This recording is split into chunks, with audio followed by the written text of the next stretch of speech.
चलिए, तो इस तरह से हमने एक सेक्शन को समझने की कोशिश की जिसको हम बोलते हैं दीवानी। ठीक है, दीवानी का मतलब होता है कि ऐसे केसेस जो रिलेटेड है फाइनेंशियल मामलों से या सिविल कोर्ट के रूप में भी उन्हें जाना जाता है। ठीक है, दूसरे आते हैं आपके फौजदारी कोर्ट्स यानी कि फौजदारी न्यायालय। That are famously known as magistrate court. इन्हें मजिस्ट्रेट कोर्ट के रूप में जाना जाता है और ये रिलेटेड होते हैं क्रिमिनल केसेस से। किन केसेस से, किन मुकदमों से? तो आप लोग बोलेंगे क्रिमिनल केसेस, क्योंकि दो प्रकार के कोर्ट आप लोग जानते होंगे, दो प्रकार के न्यायालय आप लोग जानते होंगे, एक दीवानी होते हैं, दूसरे फौजदारी होते हैं। ठीक है, तो अब हम यहाँ पे बात करेंगे फौजदारी के बारे में। ठीक है, तो फौजदारी कोर्ट का मतलब होता है सिंपली कि ऐसे कोर्ट जहां पे क्रिमिनल केसेस से रिलेटेड मुकदमे चलते हैं। ठीक है, इन्हें हम मजिस्ट्रेट कोर्ट के रूप में भी जानते हैं। ठीक है, चलिए इनका क्या स्ट्रक्चर था इनको भी समझते हैं। उसके पहले दीवानी जो मैंने बताया, आप लोगों ने देखा दीवानी कोर्ट के लिए कि सबसे ऊपर, सबसे उच्चतम जो कोर्ट होता था उसे सदर दीवानी अदालत के रूप में जाना जाता था। सदर दीवानी अदालत 1772 में वॉरेन हेस्टिंग्स के समय पर कलकत्ता में स्टेब्लिश किया गया था, सदर दीवानी अदालत। ठीक है, जो फाइनेंशियल मामलों से रिलेटेड केसेस को सुनने के लिए सबसे उच्चतम न्यायालय था। उसके नीचे 4 प्रांतीय अदालतें होती थी, उसके नीचे जिले में एक डिस्ट्रिक्ट कोर्ट होता था, उसके नीचे रजिस्ट्रार के कोर्ट होते थे और उसके नीचे कुछ निचली या छोटे छोटे कोर्ट्स होते थे, छोटी छोटी अदालतें होती थी जिसमें इंडियन जजेस होते थे जिन्हें मुंसिफ या अमीन कहा जाता था। ठीक है, अब हम फौजदारी मामलों की अगर बात करें, फौजदारी कोर्ट्स की अगर बात करें, तो यहाँ पर देखिए कि फौजदारी मुकदमों का निपटारा करने के लिए कॉर्नवालिस ने बंगाल प्रेसिडेंसी को 4 डिविजन्स में बांट दिया था। ठीक है, तो फौजदारी केसेस को निपटाने के लिए कॉर्नवालिस ने सबसे पहले तो क्या किया कि बंगाल प्रेसिडेंसी को 4 डिविजन्स में बांट दिया। ठीक है ना, बंगाल प्रेसिडेंसी के 4 पार्ट कर दिए, 4 डिविजन्स कर दिए और उन्हें 4 डिविजन्स में, 4 भागों में क्या कर दिया, बंगाल प्रेसिडेंसी को बांट दिया गया। ठीक है, एक चीज आप लोगों को समझ में आ गई होगी, उसने उनमें से हर एक डिवीजन में एक कोर्ट स्टेब्लिश किया। ठीक है, तो हर एक डिवीजन में उसने एक कोर्ट बनाया जिसे हम बोल सकते हैं क्षेत्रीय न्यायालय या कोर्ट ऑफ सर्किट। तो सबसे पहली बात हम आते हैं यहाँ पे कोर्ट ऑफ सर्किट के बारे में।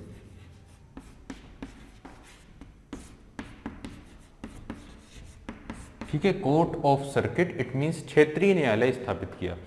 ठीक है, जैसे हमने डिस्ट्रिक्ट कोर्ट पढ़े थे ना दीवानी मामलों में, फौजदारी मामलों में आपने देखना है, फौजदारी मामलों में आप लोगों को देखना है कोर्ट ऑफ सर्किट। ठीक है,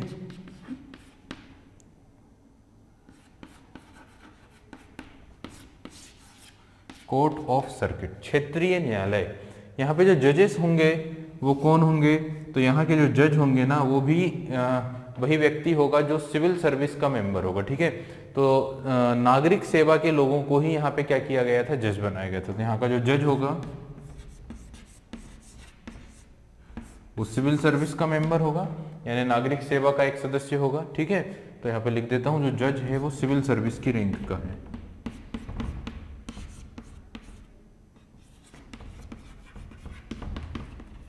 ठीक है, ये चीज आप लोग समझ में आ गई होगी कि सबसे पहले कॉर्नवालिस ने बंगाल प्रेसिडेंसी के 4 डिविजन्स किए, उन हर एक डिवीजन में उसने क्या बनाया, कोर्ट ऑफ सर्किट बनाया। कोर्ट ऑफ सर्किट का जो जज था वो सिविल सर्विस का क्या था, सदस्य था। सिविल सर्विसेज यानी वही यूपीएससी के एग्जाम क्लियर करने वाला जो व्यक्ति होगा वो यहाँ पे क्या होगा, जज होगा। ठीक है, अब देखिए इन अदालतों के नीचे छोटे मुकदमों का फैसला करने के लिए बड़ी संख्या में मजिस्ट्रेट होते थे। तो अब इन अदालतों के नीचे, कोर्ट ऑफ सर्किट्स के नीचे छोटी अदालतें होती थी, स्मॉल कोर्ट्स होते थे, छोटी अदालतें होती थी। ठीक है, तो मुकदमों के लिए अब स्मॉल कोर्ट्स होंगे जिन्हें हम मजिस्ट्रेट कोर्ट के रूप में भी जानते हैं, जिन्हें हम मजिस्ट्रेट अदालत के रूप में भी जानते हैं। ठीक है, और इनके जो जज होते थे वो इंडियन मजिस्ट्रेट होते थे, इनके जो जज होंगे वो इंडियन जजेस होंगे, या हम बोलेंगे इंडियन मजिस्ट्रेट होंगे। इन्हें क्या कहा जाएगा, इंडियन, ठीक है, मजिस्ट्रेट।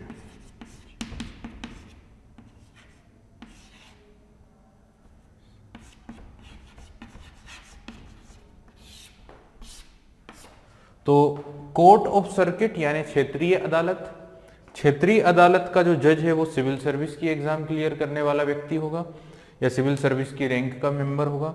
इनके नीचे कई छोटी छोटी अदालतें होती थी जिन्हें मजिस्ट्रेट कोर्ट के रूप में आज के समय जाना जाता है, और इनके जो जज होते थे वो इंडियन मजिस्ट्रेट को ही क्या किया जाता था, अपॉइंट किया जाता था। ठीक है, अब क्षेत्रीय न्यायालय यानी कोर्ट ऑफ सर्किट के फैसले के खिलाफ अगर आपको अपील करना है तो आपके लिए जो सबसे उच्चतम कोर्ट होता था उसे कहा जाता था सदर निजामत अदालत। तो इसके ऊपर जो आएगा वो क्या कहलाएगा, वो कहलाएगा सदर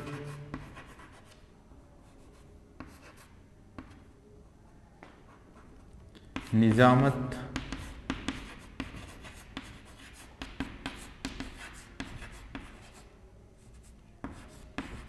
अदालत। ठीक है, तो सदर निजामत अदालत यहाँ पे आप लोग देख रहे हैं, 3 लेवल पे मैंने आप लोगों को बताया है। सबसे ऊपर सदर निजामत अदालत, या हम सदर फौजदारी अदालत भी बोल सकते हैं, निजामत का मतलब भी वही होगा। फिर उसके नीचे है कि आपने क्या किया है, प्रांत को 4 डिवीजन में बांटा है, हर एक डिवीजन में क्या बनाए गए हैं, कोर्ट ऑफ सर्किट्स यानी क्षेत्रीय न्यायालय बनाए गए हैं। और फिर सबसे नीचे आते हैं स्मॉल कोर्ट्स, छोटी छोटी अदालतें, जहां पे इंडियन मजिस्ट्रेट्स को अपॉइंट किया गया है, भारतीय मजिस्ट्रेटों को नियुक्त किया गया है। ये स्ट्रक्चर था फौजदारी मामले यानी क्रिमिनल केसेस के लिए। और जो दीवानी मामले हैं, जो सिविल कोर्ट्स हैं अगर हम बात करें, उनके लिए जो सिविल कोर्ट्स बनाए गए हैं, उनके लिए जो दीवानी कोर्ट्स बनाए गए हैं, दीवानी जो न्यायालय बनाए गए हैं, उनका स्ट्रक्चर भी मैंने आप लोगों को बताया कि वो भी कॉर्नवालिस के जमाने में अगर देखा जाए तो जिले में डिस्ट्रिक्ट कोर्ट बनाए गए।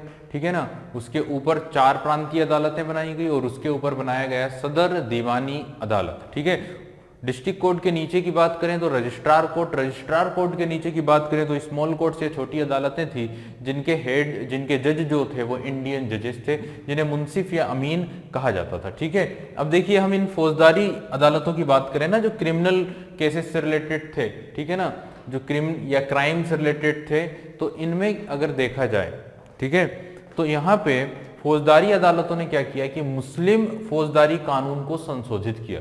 मुस्लिम फौजदारी कानूनों की अगर बात करें, यानी मुस्लिम के जो क्रिमिनल कानून थे, जो क्रिमिनल लॉज थे, वो काफी कठोर हुआ करते थे। ठीक है ना, जिसमें अंगों को, बॉडी ऑर्गन्स को काटना, इस तरह की प्रथाएं या इस तरह के हार्ड या कठोर कानून चला करते थे।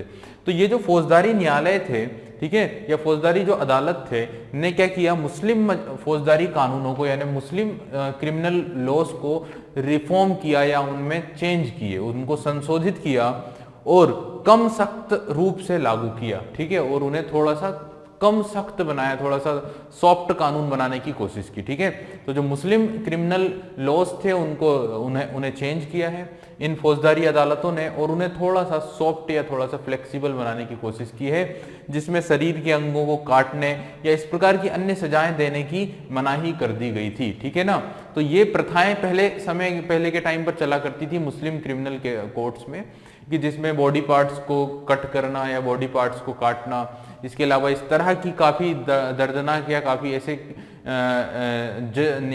न्याय दिए जाते थे, इस तरह के दंड दिए जाते थे, उन्हें पूरी तरह से क्या किया गया, उन्हें पूरी तरह से मना किया गया, उनकी मनाही की गई। ठीक है, उन्हें थोड़ा सा सॉफ्ट बनाने की कोशिश की गई।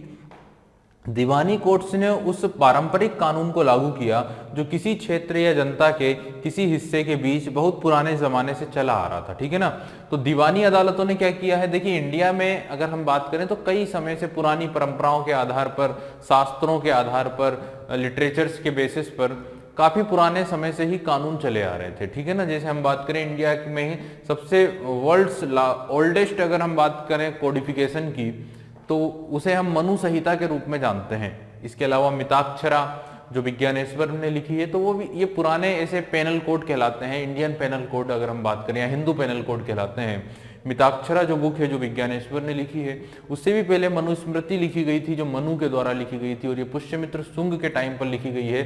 शुंग डायनेस्टी की अगर हम बात करें तो आप लोगों ने एंशियंट इंडियन हिस्ट्री पढ़ी है, प्राचीन कालीन भारतीय इतिहास पढ़ा है, और प्राचीन कालीन भारतीय इतिहास में जब हम मगध साम्राज्य या मगध एम्पायर की बात करते हैं, तो मगध एम्पायर में सबसे पहले जो डायनेस्टी रूल करने आती है वो होती है हर्यक डायनेस्टी या हर्यका वंश।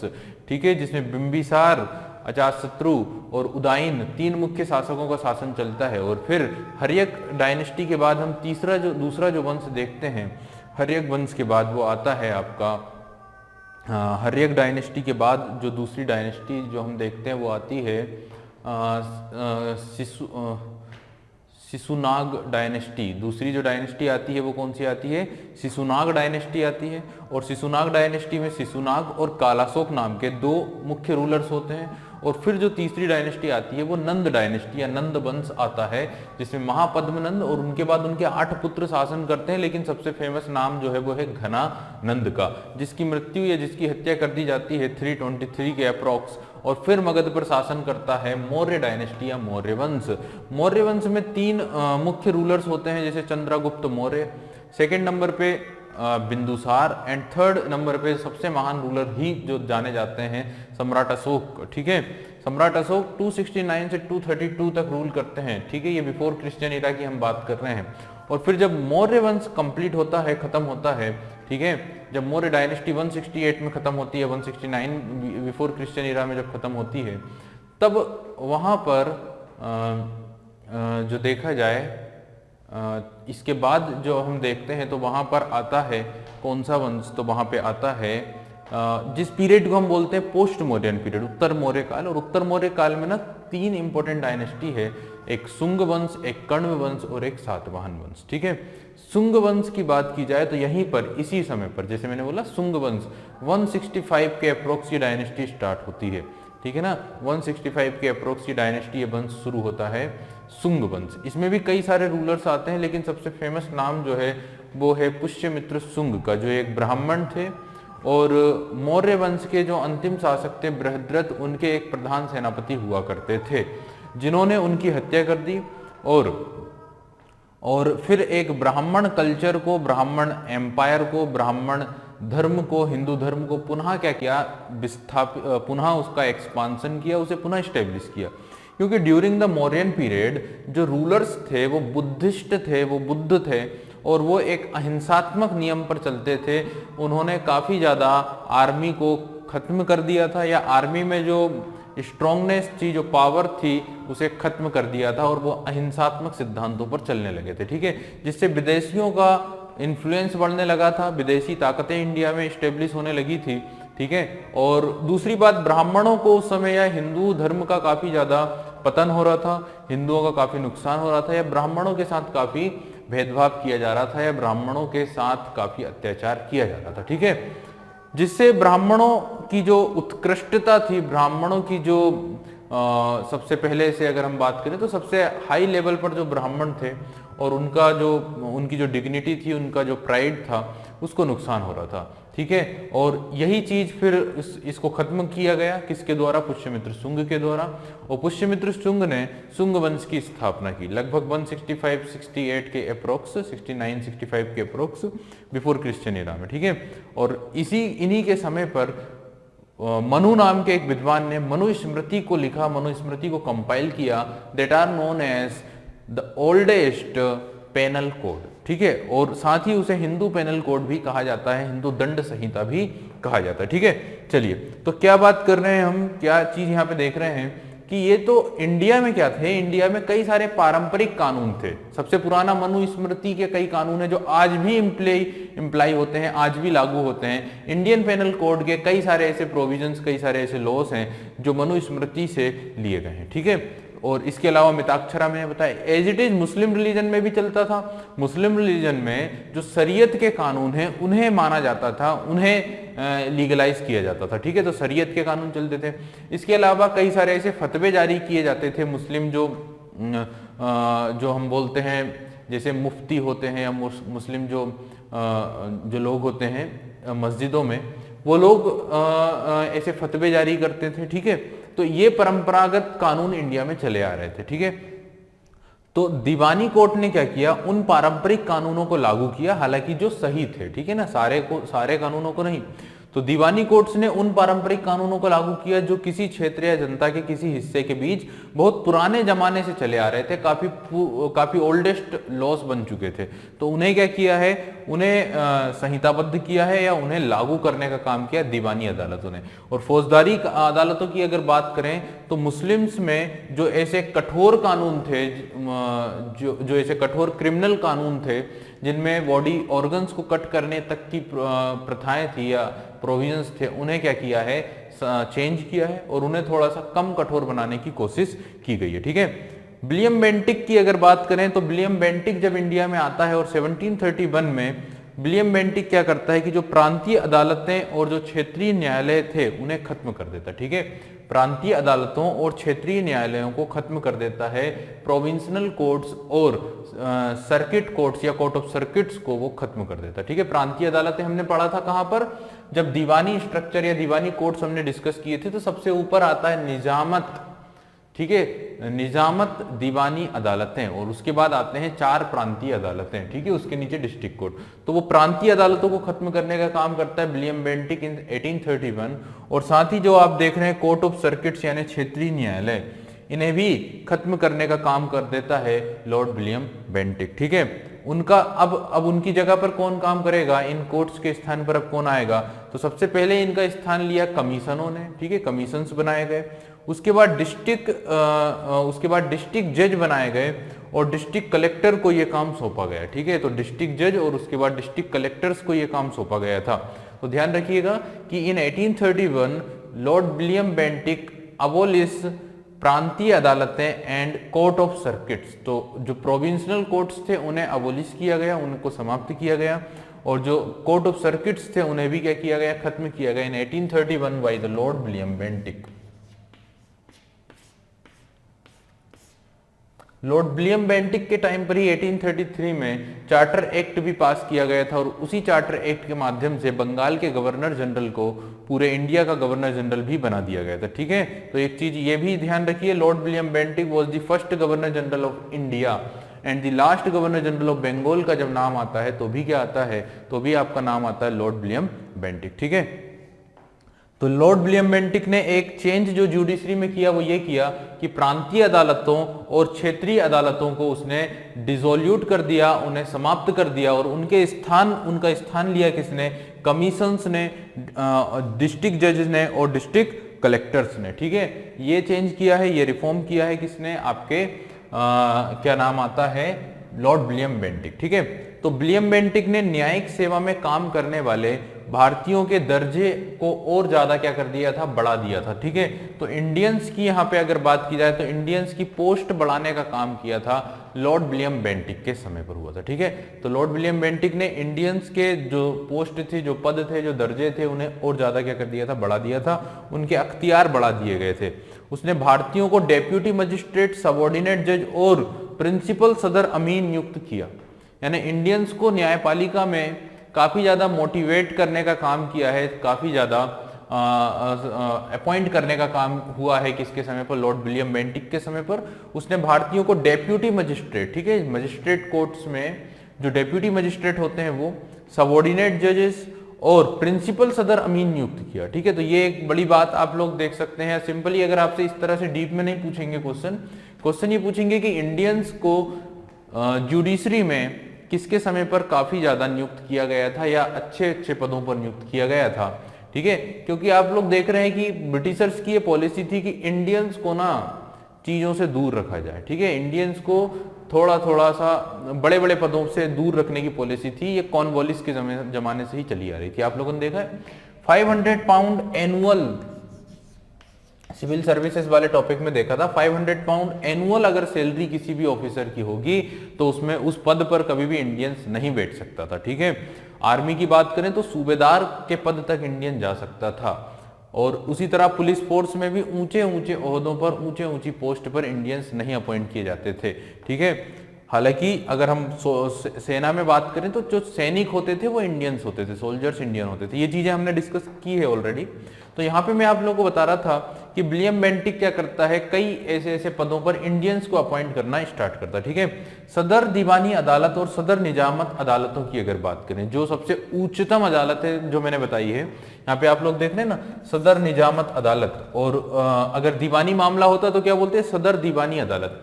इन कोर्ट्स को खत्म कर दिया गया था। ठीक है, तो यहां पे मैं लिख देता हूं सदर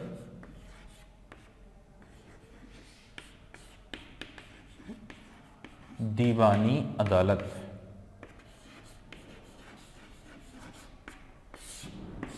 इन्हें आप लोग ये समझें कि एक प्रांत के सबसे ऊंचे ऊंचे कोर्ट हैं, एक प्रांत यानी एक राज्य के सबसे उच्चतम कोर्ट्स हैं सदर दीवानी अदालत और सदर निजामत अदालत, ठीक है, एक राज्य के। तो हम इन्हें आज के जमाने का हाई कोर्ट समझ सकते हैं। और इन्हें क्या किया गया था, 1865 में खत्म कर दिया गया था। सदर दीवानी अदालत और सदर निजामत अदालत की जगह ले ली थी किसने, हाई कोर्ट्स ने। किसने ले ली थी, हाई कोर्ट्स ने। कब, इन 1865, 1865 में, ठीक है। 1864 में एक इंडियन हाई कोर्ट एक्ट आया था, इंडियन हाई कोर्ट अधिनियम आया था। और फिर 1865 में उसी एक्ट के अकॉर्डिंग क्या हुआ था, 3 हाई कोर्ट्स बनाए गए थे लगभग जुलाई और अगस्त के मंथ में, 14-15 अगस्त और जुलाई में कुछ एक डेट थी उस दिन। और 3 हाई कोर्ट में सबसे पहला हाई कोर्ट जो बना था वो बना था आपका बंगाल हाई कोर्ट, देन फिर या कलकत्ता हाई कोर्ट, फिर मद्रास हाई कोर्ट और फिर Bombay high court. Calcutta high court, then Madras और फिर बॉम्बे।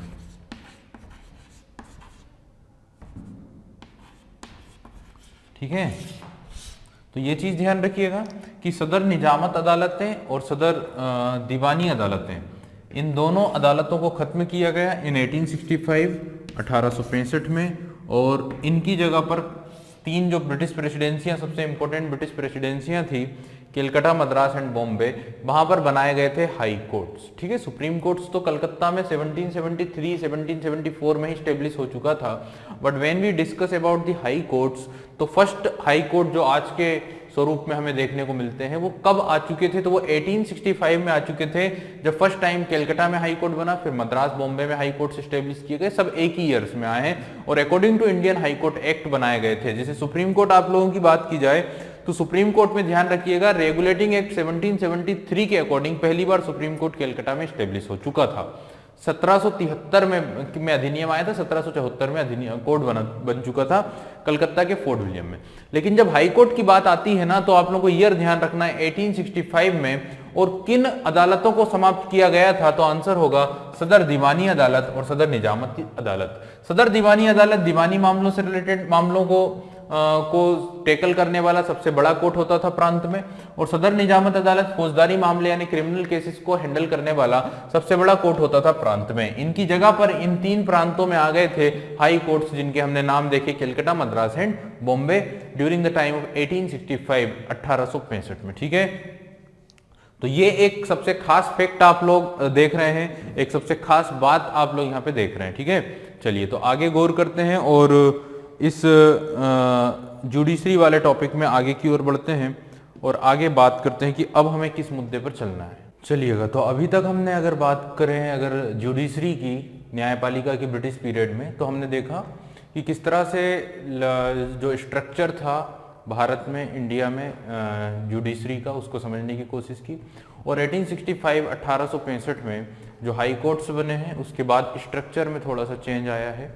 ठीक है, और उसके पहले क्या थे, सदर निजामत अदालतें थी, सदर दीवानी अदालतें थी, और उनके नीचे हुआ करते थे अलग अलग कोर्ट्स, या हम उन्हें सबऑर्डिनेट कोर्ट्स के रूप में जान सकते हैं। ठीक है, और फिर हाई कोर्ट का कॉन्सेप्ट आता है 1865 में। अब हम बात करते हैं कि देखिए यहाँ पे ब्रिटिशर्स ने क्या किया था कि जो कानून थे उन्हें कोडिफिकेशन किया था, उन्हें संहिताबद्ध कराया था, उन्हें एक एक करके लिख लिया था, और उसके अकॉर्डिंगली यहाँ पे काम शुरू हो चुका था। ठीक है, तो ये किस तरह से हुआ उसकी हम बात करते हैं। देखिए, अधिनियम और पुराने कानूनों को संहिताबद्ध करने की जो प्रक्रिया थी, उसके द्वारा अंग्रेजों ने कानूनों की एक नई प्रणाली विकसित कर ली थी। ठीक है, तो क्या हुआ था कि उन्होंने जितने भी कानून थे उन्हें एक जगह पर लिख लिया है, एक जगह पर कंपाइल कर लिया है, और कानूनों की एक नई प्रणाली क्या कर ली है, स्थापित कर ली है। ठीक है, भारत में न्याय की परंपरागत प्रणाली मुख्य रूप से प्रचलित कानूनों पर आधारित थी।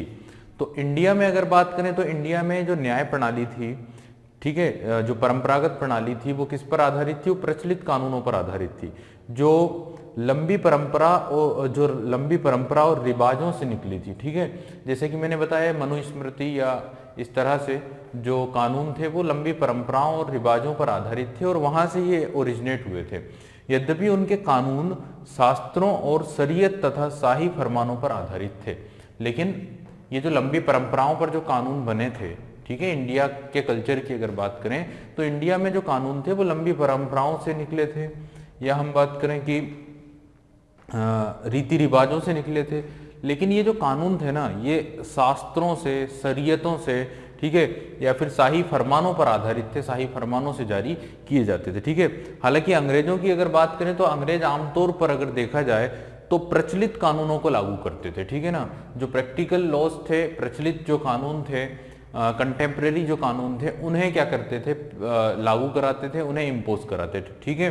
तो अंग्रेज क्या करते थे, प्रचलित कानूनों को, प्रैक्टिकल और कंटेम्प्रेरी कानूनों को क्या करते थे, इम्पोज कराते थे। धीरे धीरे उन्होंने कानूनों की एक नई प्रणाली क्या कर ली थी, डेवलप कर ली थी, ठीक है। तो ग्रेजुअली अगर बात की जाए तो ब्रिटिशर्स ने एक नया सिस्टम डेवलप कर लिया था, किसका, कानूनों का। और वो काफी धीरे धीरे हुआ, काफी ग्रेजुअली लेवल पर उन्होंने कानूनों को एक, या लॉज को क्या किया है, मॉडिफाई किया है, लॉज को कोडिफिकेशन उनका किया है, ठीक है। देखिए इन्होंने क्या किया, इन्होंने रेगुलेशंस लागू किए, ठीक है, द इम्पोज रेगुलेशंस, इन्होंने रेगुलेशंस लेकर आए हैं, ठीक है। इन्होंने कंटेम्प्रेरी कानूनों को कोडिफाई किया, इन्होंने तत्कालीन कानूनों को क्या किया है, संहिताबद्ध किया है। ब्रिटिशर्स ने क्या किया है, अंग्रेजों ने क्या किया है, रेगुलेशंस लाए हैं। दूसरा, इन्होंने कंटेम्प्रेरी जो लॉज थे उन्हें कोडिफाई किया है, उनका संहिताकरण किया है। और उन्होंने क्या किया है कि जो जुडिशियल एक्सपर्ट्स थे, जो न्यायिक व्याख्याया थे, उनके द्वारा सुव्यवस्थित करके आधुनिक बनाया, ठीक है। उन्हें क्या किया है, सुव्यवस्थित किया, उन्हें एक प्रकार से अरेंज किया है, सही तरह से अरेंज किया है, और उन्हें मॉडर्न बनाया है, उन्हें आधुनिक बनाने की कोशिश की है।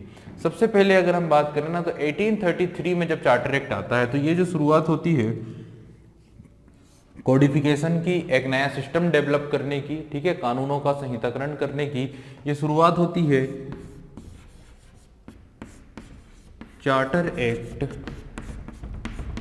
1833।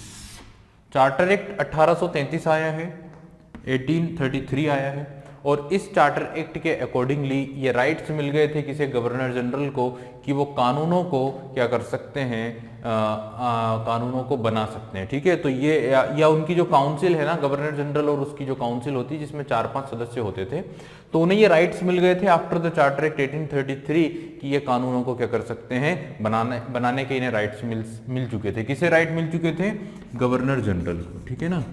गवर्नर जनरल को राइट्स मिल गए थे, दे कैन फॉर्म्स लॉज, कि ये कानूनों को बना सकते हैं, ये कानून बना सकते हैं, ठीक है। लॉज बनाने के अधिकार मिल चुके थे किसे, गवर्नर जनरल को, ठीक है। ये चीज आप लोगों को समझ में आई। 1833 का चार्टर एक्ट काफी महत्वपूर्ण था, और इसका मतलब ये था कि अब जो इंडियंस हैं, अब जो भारतीय हैं, अब वो मानव निर्मित कानूनों के अंतर्गत रहना क्या करेंगे, शुरू करेंगे। अभी तक जो कानून थे उन्हें हम दैवीय कानून यानी कि गॉड लॉज के रूप में जानते थे इंडिया में, क्योंकि वो परंपरागत कानून थे, वो शास्त्रों पर आधारित कानून थे जो चले आ रहे थे रीति रिवाजों से, है ना।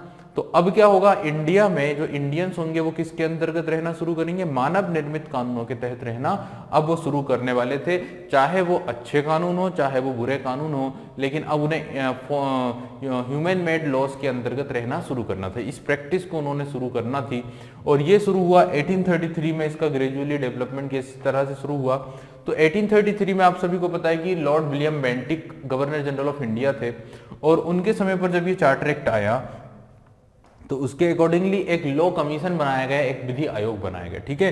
तो फर्स्ट लॉ कमीशन जो बनाया गया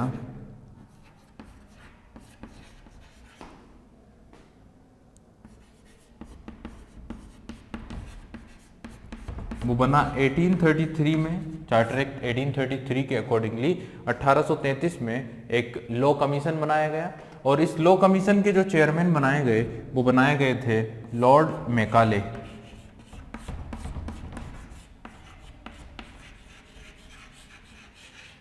Lord Macaulay was the chairman of first law commission of India in 1833, ठीक है। और लॉर्ड मैकाले ने काफी इन्वेस्टिगेशन किया, काफी परिश्रम किया, और काफी परिश्रम करने के बाद इन्होंने जनरेट किया, इन्होंने जितने भी कानून थे उनका कोडिफिकेशन किया और बनाया इंडियन पेनल कोड।